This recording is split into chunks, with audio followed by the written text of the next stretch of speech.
Good morning. I'm Dan Larson, and I'll be your host for today's Quiet Echo. I want to tell you about Roy Harrington. Roy is retired. He used to be an industrial engineer. These days, on Saturday mornings, he builds wheelchair ramps. He has been doing it for 15 years. He coordinates the volunteers, measures the sites, designs the ramps, and makes sure the materials are ready when the crew arrives. 4 or 5 people, a few hours, less than $1,000 in lumber and hardware.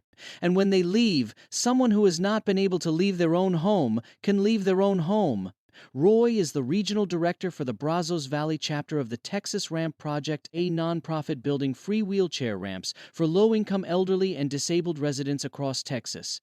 The organization has been doing this work since 1985, more than 32,000 ramps. Not 32,000 people helped.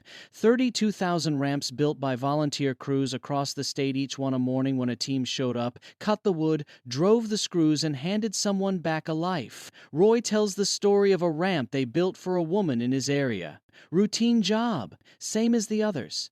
Not long after, there was a house fire on her street. Her house. She got out. He said it simply.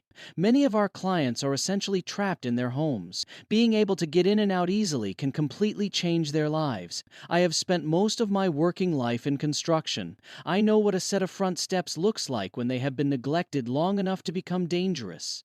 I know what a 7-inch drop off a porch means for a person with a walker. I know what it costs to fix it. I know what it costs not to. The person who cannot afford the fix does not stop needing to leave their house. They just stop leaving. This week I came home from a job site and drove past a house I pass most days. The woman who lives there uses a wheelchair. Her front steps are broken. There is no ramp. I have driven past many times and registered it the way you register most things you see every day present. Noted, filed away under things you mean to do something about. I stopped this time. I do not know yet what will come of it, but the stopping matters. Roy stopped. Across 40 years, volunteers in the Texas Ramp Project stopped and showed up and built something. 32,000 times. No ceremony. The client comes out and uses the ramp. The crew loads up and goes home. I want to stay with it for a moment. This week marked 2 weeks since I came home from General Conference carrying a question. Where does the repair begin? I have been sitting with it, and I think part of the answer is this. Repair begins when someone stops driving past. It does not require a program or a committee or a vote. It requires a person who notices and then does something about it. Roy Harrington noticed a need in his community and has been doing something about it every Saturday morning for 15 years. He is a retired engineer. He has the skills. He has the time. He decided to use them. I think about the families in Cedar Valley I know personally who are stretched thin parents working double shifts, grandparents trying to hold things together, people dealing with illness or injury in homes built before anyone thought about accessibility. The steps into those homes were not designed for walkers or wheelchairs. And when someone ends up needing one, the steps do not move out of the way. The Texas Ramp Project operates in Texas.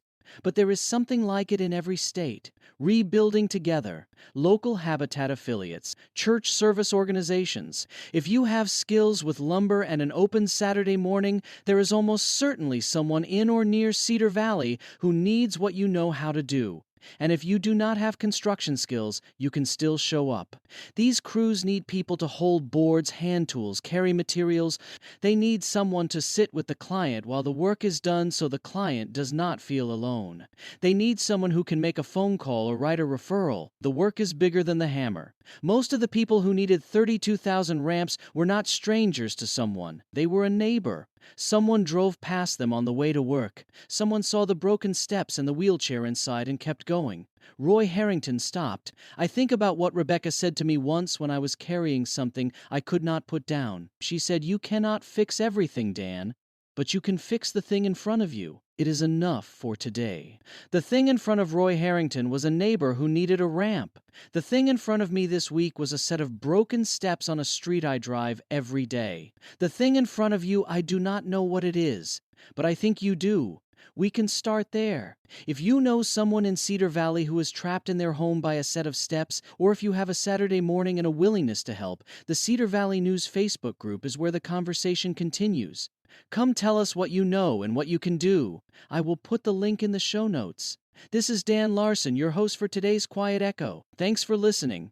This Quiet Echo is part of the fictional Cedar Valley news series written by Evan Swenson, publisher, publication consultants, and Claude Marshall, AI developmental editor.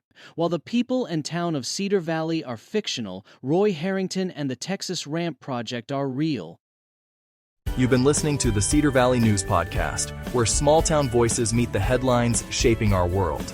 From faith and family to front porches and fields. We'll be back with more stories connecting real lives to real events. Until next time, keep your porch light on, your faith strong, and your heart open. This is Cedar Valley News.